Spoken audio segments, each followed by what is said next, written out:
The Therapist's Nightmare, a short psychological horror story. Dr. Adrian Holloway had spent years listening to the darkest confessions of others. His patients came to him broken, burdened with guilt and secrets they could never tell the world. He had always prided himself on being the one who could help them, until the disappearances started. One by one, his patients vanished. At first, it was just one man, a troubled soul with paranoid delusions. Then another, and another. Now, there were 5 missing people, and Adrian was the last person to see each of them alive. It started with a dream. Adrian was standing in his office, the air thick with the scent of stale coffee and old books. The clock on the wall didn't move, its hands frozen at 3:12 a.m.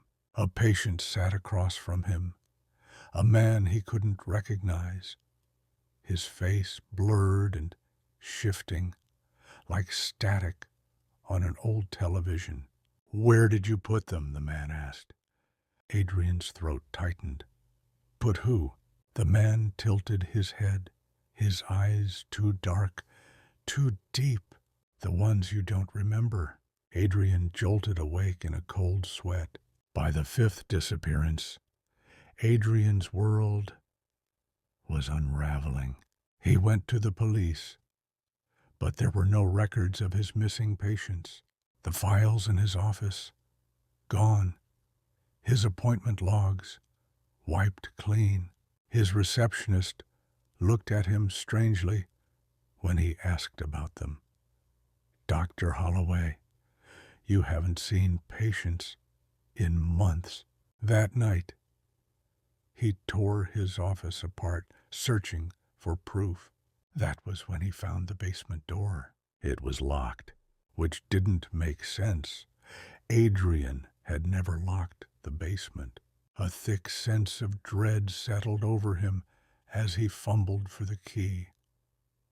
His hand shook as he turned the lock and stepped inside. The smell hit him first. Rot. His stomach clenched. Adrian flicked on the bare light bulb hanging from the ceiling and saw them, the bodies, rows of them, neatly lined against the walls, covered in plastic, some fresher than others. Adrian staggered back, bile rising in his throat. His head throbbed, his vision blurred. Then memories came flooding back, fast and violent. Blood on his hands, whispers in his ears, digging shallow graves at 3:12 a.m. He remembered, and he started screaming. The dream hadn't been a dream. The patients had never disappeared. He had buried them. The truth was staring him in the face, but his own mind had shielded him from it. His own subconscious had erased the memories, convinced him of a mystery that never existed. Adrian stumbled back, knocking over a rusted chair. A noise echoed behind him, a footstep. His breath hitched. He turned slowly. A figure stood in the doorway, a man. A face, blurred by the shadows, the same patient from his dream. He smiled. "You remember now, don't you?"